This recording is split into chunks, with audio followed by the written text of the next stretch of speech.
दी मुस्लिम institute के जानिब से मगरबी बंगाल उर्दू एकेडमी के ताउन से 2 रोज़ा कौमी सेमिनार बउनवान 21वीं सदी में उर्दू सफ़रनामे और रिपोर्टाज कादी नवाज हॉल में कामयाबी के साथ इख्तिताम पजीर हुआ। दूसरे रोज़ के दूसरे इजलास की सदारत प्रोफेसर इब्ने कमल शोबा उर्दू दिल्ली यूनिवर्सिटी ने की। निज़ामत के फ़राइज़ अदा कर रहे थे doctor Naeem Anees Ejazi, general secretary Muslim institute.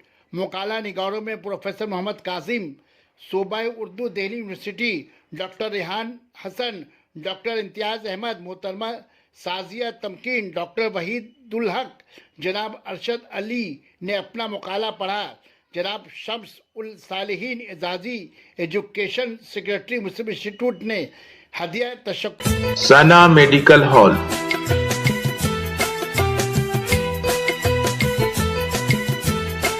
%10 discount on every medicine. Oxygen cylinder also available. अपनी इंफरादियत का लोहा नमक खा नस्ल या नस्ल अदब की हर सिंध में यहाँ के उदमा ने खूब जौहरे कमाल दिखाए। हत्ता के नस्ल सिंध के सफरनामा में भी काबिल कदर कारनामे अंजाम दिए। ये एक नाकाबिले तफसील हकीकत है कि उर्दू में सूबे पंजाब में पहले सफरनामे का एजाज मुंशी अमीन चंद के सफरनामे अमीन चंद को हासिल। ये सफरनामा अम्बाला सफर की गुजार है जो 1895 ईस्वी में कोहिनूर प्रेस लाहौर से शाया हुआ।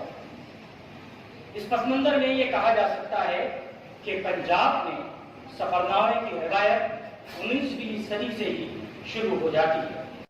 निगार के एहसासात और उनकी फिक्र के साथ, इसलिए अंग्रेजी में इसकी बहुत वज़ीयत दी गई है। एक जुमले में एहतशाम हुसैन साहब ने रिपोर्टाज के बारे में कहा कि रिपोर्टाज को हम वाक़यात की अदबी और महाकाती रिपोर्ट कह सकते हैं। सदा जाफरी ने कहा कि रिपोर्टाज सहाफत और अफसाने की दरमियानी कड़ी है।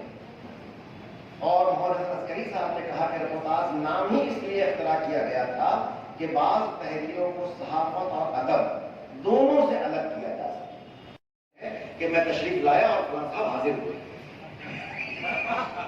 तो ये इस तरह की। तो उसी तरह से अब अशहर साहब बहुत अहम शायर हैं, बड़े सहाफ़ी हैं। अब उनके लिए जब भी उन्होंने लिखा है कि वो तशरीफ लाए तो कहते हैं वो नमूदार हुए। अक्सर ये नजर आया है, तो जो बहुत अच्छा नहीं लगता है। या ज़ौक़ी साहब के बारे में जैसे ये कहा कि आपने उन पर तनकीद लिखी, लेकिन ये कहना कि वो ऐसे पहले दिन आए और मुलाकात की, उसके बाद बाकी 7 दिन तक ऐसे गायब हुए जैसे गधे के सर से सींग। तो मुझे लगता है कि एक अदीब को ये ज़ेब नहीं देता है कि किसी के बारे में हम इस तरह से लिखें। हो सकता है उनकी अपनी मजबूरी हो, या आप ये कह सकते थे कि पहले दिन की मुलाकात के बाद फिर ऐसा शर्फ मुझे हासिल ना हुआ कि उनसे दोबारा मुलाकात हो सके। बात वही मुकम्मल हो जाती, लेकिन वहां उस तरह के जुमले, उस तरह की चीजें हमें अदब को, वही नीम अदब या उससे कहीं ना कहीं कारी से दूर करता है हमें। उसी तरह अब में जो उर्दू पढ़ाई जाती है, तो मैंने उनसे यही कहा था कि हाँ पता नहीं पढ़ाई जाती है नहीं जाती है, लेकिन वहाँ दिल्ली से एक बड़े उस्ताद वहाँ दिल्ली यूनिवर्सिटी में, कलकत्ता यूनिवर्सिटी में उनका तकर्रुर हुआ है अपना चेयर पर। अब पता नहीं वो पढ़ा रहे या नहीं पढ़ा रहे, ये मेरे इल्म में नहीं। तो ये इस तरह की चीजें जो है बाहर, और या अफजल साहब ने इसीलिए शायद कहा था कि लौटे तो हाफजे में रखा अपना नाम भी, मदऊ किए गए थे खताबों के शहर में।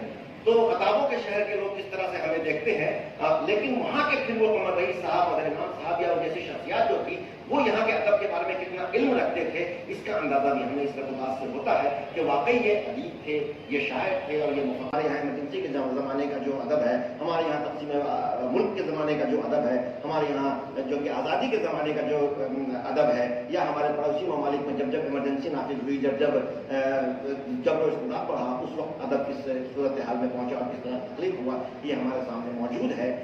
इसलिए इन रिपोर्टाज में जो चीज़ें महफूज की गई हैं, जो चीज़ें रखी समझी गई हैं, जो चीज़ें देखी गई हैं, उनसे 2002 से 2013 तक के रिपोर्टाज को भी अगर हम देखें तो हमारा न सिर्फ उन अदीबों की फिक्री बालिदगी हमें नजर आएगी कि 2002 में जो रिपोर्टाज लिख रहे हैं और 2008 में जो रिपोर्टाज लिख रहे हैं, नई मनीष साहब से मुराद है, तो 2002 में जिस तरह से पेश कर रहे हैं, 2008 में जिस तरह से पेश कर रहे हैं, हमें उसकी पेशकश में पुख्तगी भी नजर आती है, उसमें हमें ज्यादा संजीदगी भी नजर आती है, और इस तरह से हम अदब के सफर को भी देख सकते हैं, अदब की फिक्र को भी देख सकते हैं, और अदीबों की फिक्र को भी हम समझ सकते हैं। आप लोग